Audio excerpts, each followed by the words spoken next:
Thank you for choosing to attend our webinar on human trafficking. 3 organizations in our community have worked closely together to bring you this information: the Pasco County Commission on Human Trafficking, St. Leo University Center for Alternative Pathway Programs, and Our Lady Queen of Peace Church. We'll be talking about the following things today: the definition, forms, and types of human trafficking, a trafficker profile, and trafficker recruitment tactics, the scope of the trafficking problem, the vulnerable people and populations, identifying the indicators and the red flags, what to do if you suspect trafficking, and how can we all fight human trafficking. Remember, we are all part of the human family, and it is our job to look out for each other. At the conclusion of the webinar, if you would like a completion certificate, please complete the survey. Our panelists today are Lisa Rapp McCall, Master of Social Work, PhD, Professor in the Graduate School of Social Work, and Director of the Center for Research at St. Leo University. Detective Rocco Morrow, Pasco Sheriff's Office, Major Crimes Unit, District 2, and Laura Henderson, our Survivor Representative, Pasco County Commission on Human Trafficking. Lisa, what is human trafficking? Human trafficking, or trafficking in person, is a crime. It's a federal crime as well as an international crime, and it occurs in the U.S. and in every state within the U.S. borders. Traffickers use force, fraud, and/or coercion to control other people for the purpose of engaging in commercial sex or forcing them to provide labor services against their will. So the basis of the crime is really exploitation over one person over another for financial gain. The Trafficking Victims Protection Act, which was established in 2000, was enacted to protect victims and to prosecute traffickers. And over the years, there have been some updates to that law, and they have increased the protections for victims of trafficking. Is human trafficking the same as human smuggling? Human trafficking and smuggling are 2 very distinct crimes, but they are often confused. So human smuggling is an offense against the integrity of a border. It requires illegal crossing of a border. Also, those who are being smuggled choose to engage in this. This is voluntary. They pay a fee, and after transportation occurs across a border, are generally free to do as they please, and the business transaction is generally finished at that time. However, human trafficking is a crime against a person, and it's involves being compelled to perform labor or other services. The person who is trafficking someone has control over that person. They didn't do it voluntarily. In fact, they didn't want to do this at all, but they were tricked or lured, or their choice was taken away from them. Now, sometimes smuggling can become trafficking. For instance, someone thinks they're engaging in a smuggling interaction, and they agree to pay a fee to get transportation over the border. But once they do, the trafficker says, oh no, that's not the end of the fee. You actually owe more money, so much more that the person can't pay. So they call this debt bondage, and they are now in control The trafficker is in control of that person and forcing them to do things to repay this debt. What is the AMP model? AMP stands for Action, Means, and Purpose. And it's really just a tool to determine if this situation that we're seeing truly fits the federal definition of human trafficking. So the action is the thing the trafficker does. The means or method is how they do it. And the purpose is the type of trafficking. So for instance, the trafficker might induce or recruit victims and then groom them for certain behaviors or actions. They might harbor them and keep them isolated away from family and friends or authorities. They might transport them from one city to the other city to do labor or sex acts. And they do this by forcing them, scaring them, telling them false promises and lies, or even by coercion and scaring them or physically hurting them. And their purpose, again, is to either have them do commercial sex behaviors or some kind of labor and services behaviors. Minors cannot willfully agree to commercial sex. So whenever a minor is lured into commercial sex, it is automatically human trafficking. So we have to remember that human trafficking victims are not willing participants in these behaviors. Why does human trafficking exist? It's a market-driven criminal industry, and it's just like any other business in the US. There's supply and there's demand. And unfortunately for human traffickers, there's a high reward and a high payout for engaging in this kind of crime, and there's low risk of getting caught. So human trafficking is very similar to drug trafficking or firearms trafficking, except the difference is that in human trafficking, I can use that victim and sell that victim over and over and over. Whereas drug trafficking, once I sell the drug is gone and I have to get more drugs to sell. So that's why human trafficking is so lucrative. But it also works on the principle of supply and demand.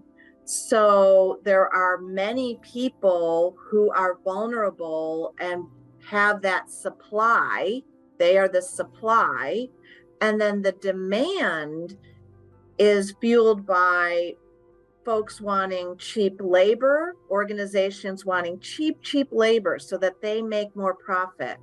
Or we all want cheap services, we want cheaper products, and some people want commercial sex at a very low cost. So this demand and this supply work together to fuel this human trafficking business, if you will. There are certain groups of people who are more vulnerable to trafficking than others, because we might ask, well, who are these individuals who are victims of human trafficking? And so they are individuals who, for various reasons, are more at risk for it. Maybe they are impoverished. Maybe they are coming from violent homes. Maybe they are runaway youth or youth in our foster care system. Maybe they're individuals looking for better life, a better job opportunity, and get lured and fooled into this. And they become the supply in this supply and demand economics. So is human trafficking a business? It really is a business, just like we would think of other businesses, legitimate businesses. This is an illegal type of business. The victim or the supply is in one corner, Those are the victims who get exploited, unwillingly forced into doing things. There's the trafficker or the distributor in another corner who is compelling and forcing and deceiving these victims into engaging in these behaviors.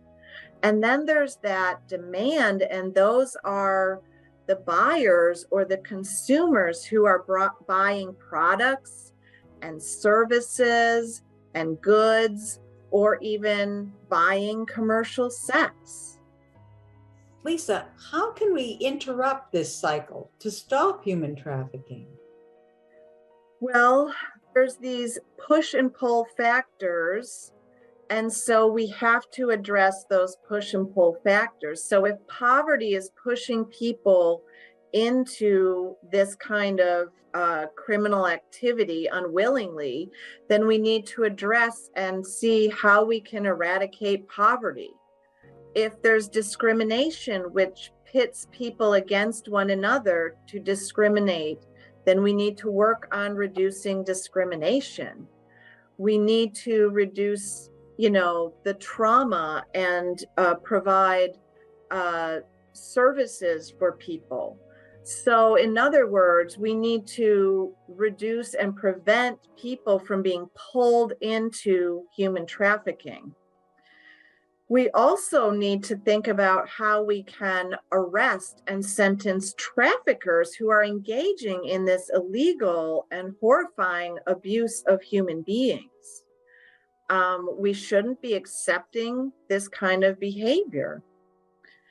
We need to make sure that, they are sentenced appropriately so that all of them know that there's punishment at the end of this kind of behavior. And finally, we need to reduce and eliminate demand. So if people are engaging in commercial sex or buying child pornography, they need to be arrested and sentenced as well. And we all as consumers need to be aware of what we're buying, what products and services we're buying, and choose carefully to make sure we're not inadvertently supporting human trafficking by buying products that are made by people who are forced into trafficking situations. Can you describe the forms of human trafficking and some of the characteristics of each? Sure. So let's start with forced labor. This is a very common type of human trafficking. And again, remember, those traffickers have lured victims in with false promises, lies. Now they're threatening them, they're coercing them, they're scaring them, they're emotionally abusing them, they're psychologically abusing them, they're physically, perhaps even sexually abusing them. And they're forcing them to work in industries. And ironically, these are industries that we all see every day. So human trafficking is right under our noses because forced labor is happening in agriculture and farming situations, in construction and roofing companies, traveling carnivals, traveling sales crews, restaurants, hotels, salons. And these individuals are being forced to work many hours a day, 16, 18 hours a day with little to no pay, no breaks, no food, none of the labor protections that we all, have when we go to our jobs. The employers are exerting pressure and threats and coercion, scaring them, and they really have no way out. They don't have money, they don't have a cell phone, they might not even have their documents, their ID. And anyone can be a victim of this. Adults, men and women, children, US citizens, foreign nationals. So those are just, a few of the ways that forced labor is flourishing in our country. Now, one thing we can do is look for those symbols of fair trade certification and Fair Trade International when we're buying products those tell us and assure us that what we're buying is a product or good that has not used any human trafficking in all of that supply chain in order to create that product. So that's one way that we can eradicate human trafficking. Another form of human trafficking is commercial sex. And so again, these victims, including minors, including our LGBTQ community members, are coerced and threatened into engaging in sexual acts for money that they do not want to engage in. They do this for many, many hours a day for little to no pay. They, have little choice in the matter. It's very, very hard to escape those. Some of our victims and survivors, thought they were engaging in a boyfriend-girlfriend relationship when things changed. They can be lured online through these apps that we see now, these social media apps. They can also be lured and tricked in person. And these commercial sex acts are happening all over. It can be on the street, it can be in nightclubs or strip bars, it can be in massage parlors, high-end escort agencies.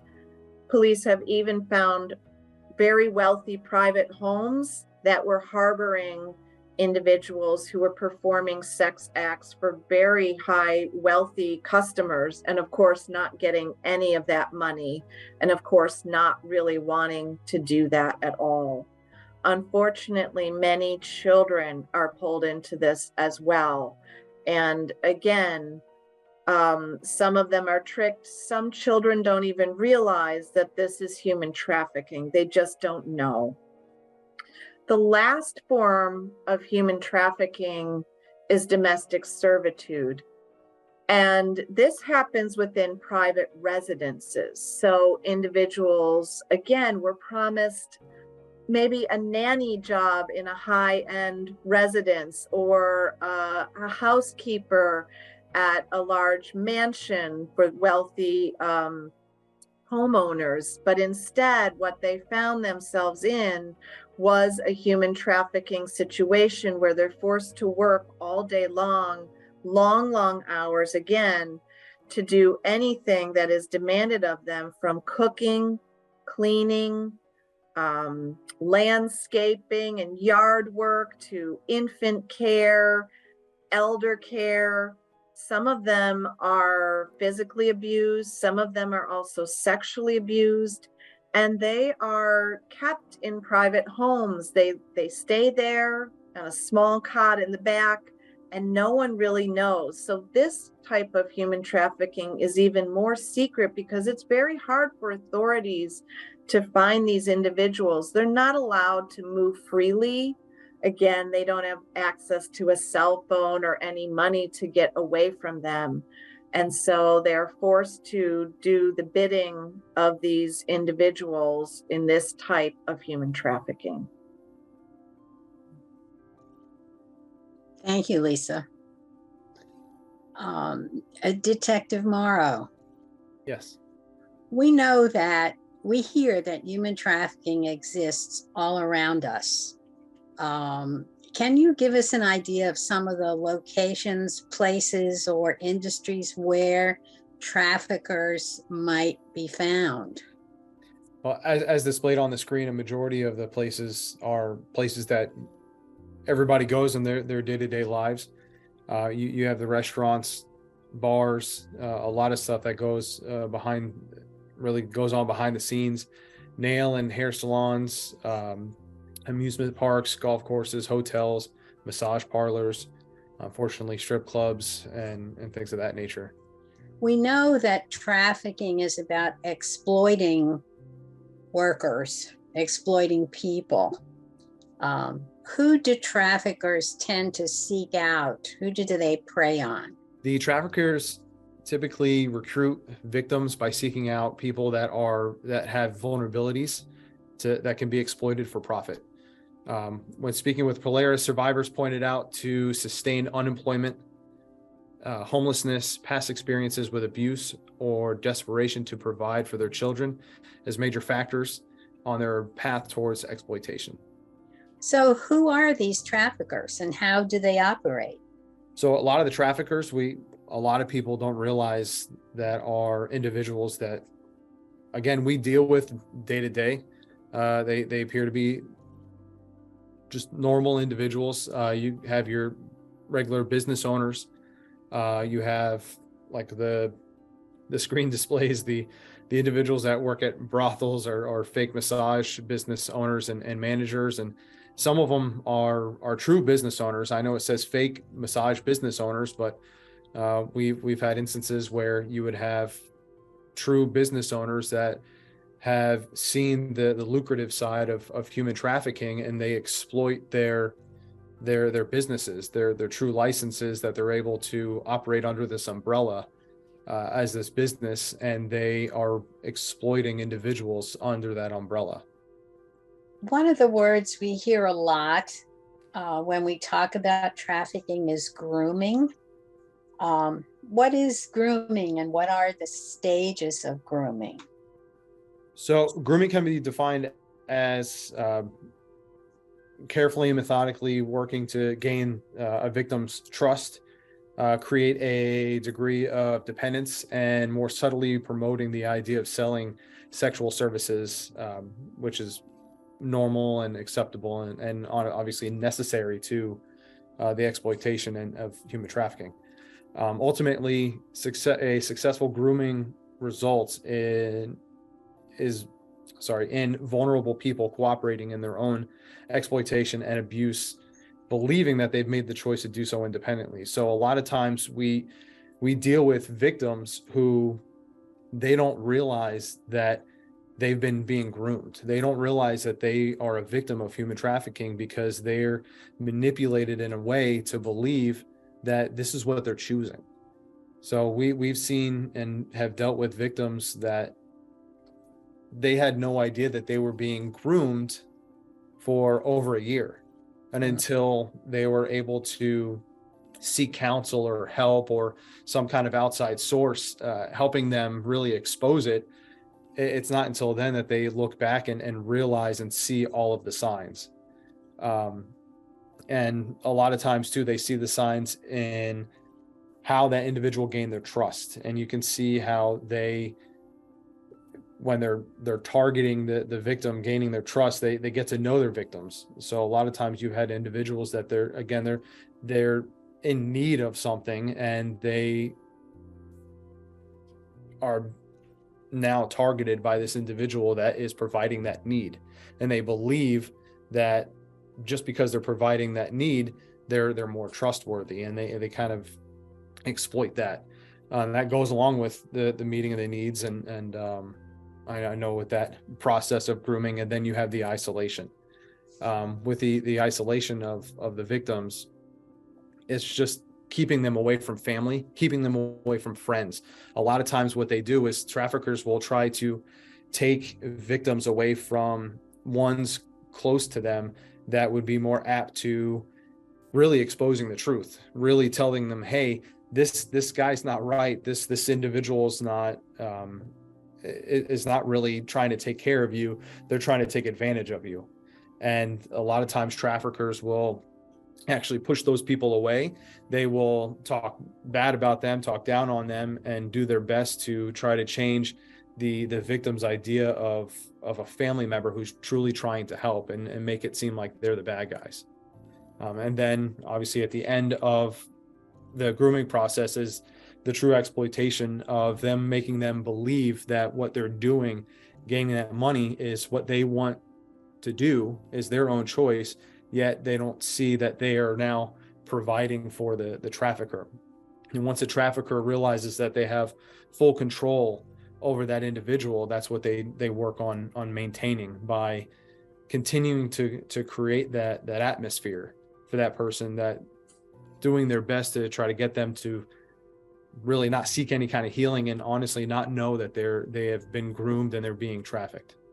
We know that the scope of human trafficking is massive. Can you tell us a little bit about the global statistics or the global scope of trafficking?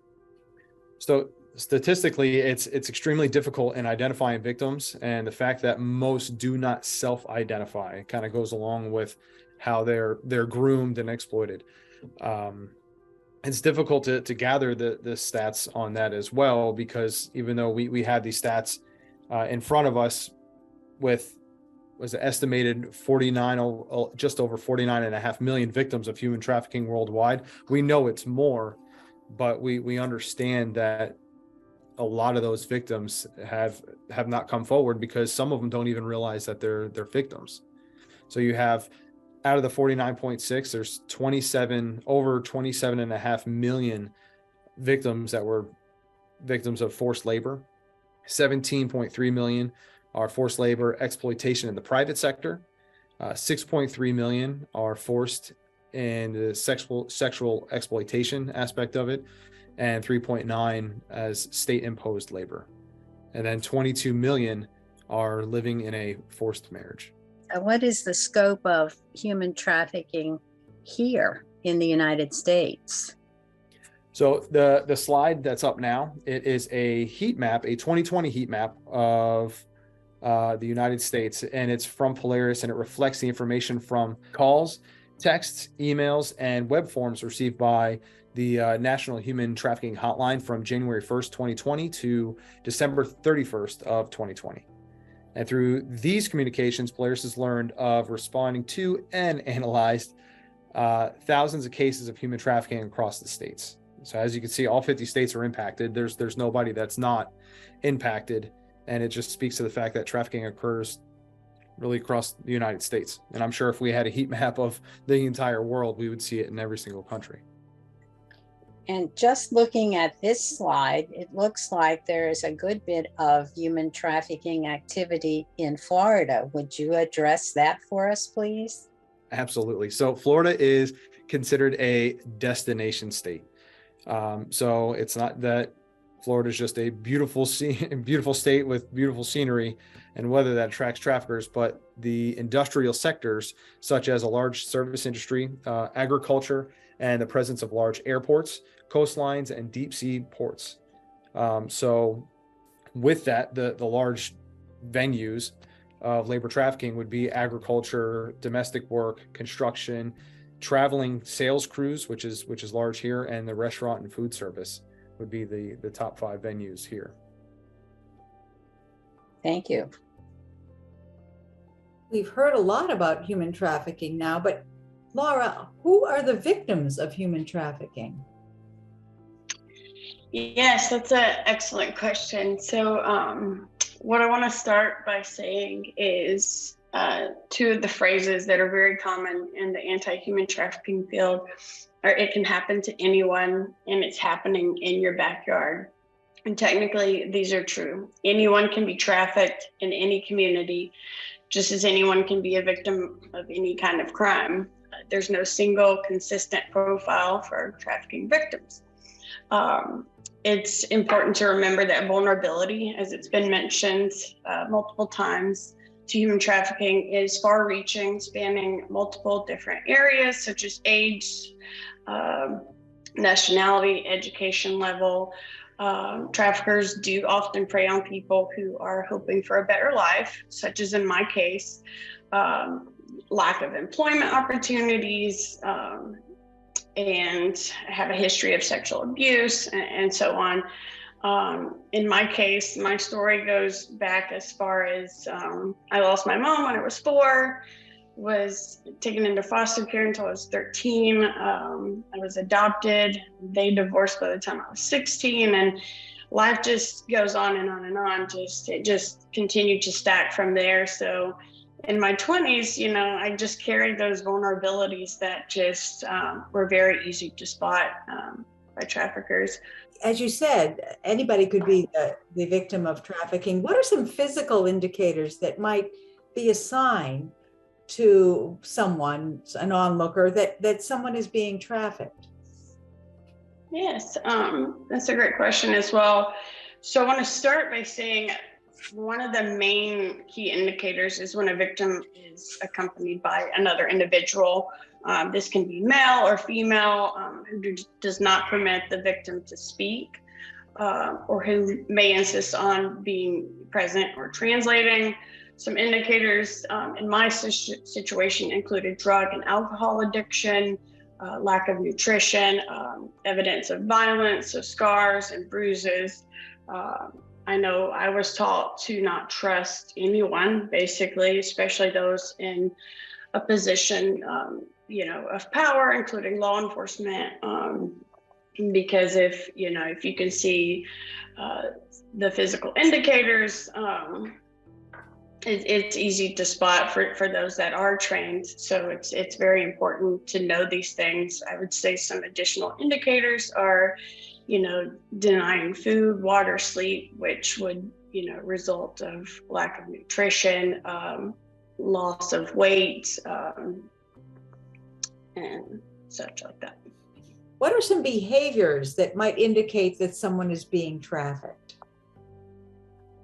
Some behavioral indicators in many cases, like myself, having been conditioned by my trafficker to fear, for me, it was fear of law enforcement.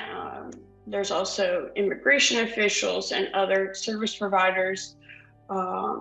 We're told that, these entities will either arrest or deport, and that any disclosure to an outsider would be met with punishment, regardless of, disclosing anything to someone, outside. Any indication of stepping out of those boundaries would result in punishment. So in many cases, due to frequent movement, sustained trauma, and deliberate misinformation by the trafficker, victims often have no idea where they are. They may not even know what city or state they're in, what month or day of the week it is. There's some other general indicators of sex trafficking is controlling or dominating relationships, document confiscation, lack of control, physical or sexual abuse, also with labor trafficking. As it's been mentioned before, there's debt bondage, workplace restrictions and abuse, lack of payment, and monitored movement. Okay. Well, there's quite a few, you mentioned quite a few indicators or red flags that might indicate that something fishy is going on. How should the public report human trafficking if they suspect it? Yeah, so other than, awareness of the signs and stuff, I would say this is just as equally important. It's one thing to have the knowledge of what to look for, and it's another thing to be able to report it. All reporting is anonymous. You can call, text, or chat live. As I mentioned, knowing the key indicators, the red flags, who the victims are, along with education and awareness and how to report it. Those are key in the fight against human trafficking. So obviously, if an imminent threat or involves a child, you would call 911. And there's the National Human Trafficking Hotline. You can chat live on the humantraffickinghotline.org. And something I really want to highlight is it's very important that do not attempt to intervene when you suspect human trafficking. By doing so, you could place the victim and yourself at risk for harm. If you believe that you have encountered a victim or suspect that a form of human trafficking is occurring, you would contact the National Human Trafficking Hotline or your local law enforcement, and then reference that you believe that you have knowledge of what you suspect is human trafficking. In addition to reporting in the safe way, as you described, Laura, what are some ways that members of the community can help survivors of trafficking, such as yourself? Yeah, that's an excellent question. So the needs of survivors are often numerous and very complex. I know for me, it was very hard to find the help, but knowing what I know now, the help is out there. So as I've mentioned several times, education and awareness, even doing maybe a supply drive with your local organization or church or whatever community that you're connected with. The human trafficking hotline has, even with the live chat, you can chat with them about different services in that area that offer direct services for victims of human trafficking, and just being able to see what fits best, because we all have a part that we can play, whether it's doing outreach or putting together the bags that go to survivors during outreach and stuff like that. So, or even hosting an awareness event, which I know in my area, there's often events going on, but I know early on, it took me a good year after being in recovery to open up about my story and actually get services, as a survivor. So just getting connected with your local organization and your local community is the best place to start. Thank you. And finally, what can people do to just end trafficking in our area? Well, just one step at a time. I'm through your community. Together we're stronger. Together we can advocate, and together we can fight to end human trafficking. It's no one single person or agency or community's responsibility. It's our responsibility to do this together. And like I said, just one step at a time, and we continue to fight. So like I said, getting connected and figuring out what part you can play in ending human trafficking. Thank you. I would like to thank again all of our panelists today for sharing their expert opinions and facts with us. If you would like more information, you can contact the Pasco County Commission on Human Trafficking. The email is listed on the slide. You can also check the commission out at No More Pasco on either Facebook or Twitter. There are some resources that we recommend that you look at, and they are listed on this slide. We think they would be helpful if you want to know more about trafficking, or if you want to conduct an awareness seminar about trafficking. These are good sources of information. If you would like to receive a certificate of completion, complete the survey by clicking on the link in the YouTube presentation description, or you can type in the link below in your URL. These are references which describe where we obtained the majority of the information that were presented today. And you are certainly welcome to check them out yourself, or to contact any of us or any of our experts. But I would say start with the Pasco Commission on Human Trafficking, and everyone there on the commission and those of our speakers today would be happy to help you to educate yourself or to share your education with anyone in your community group, your church group, your friends or relatives.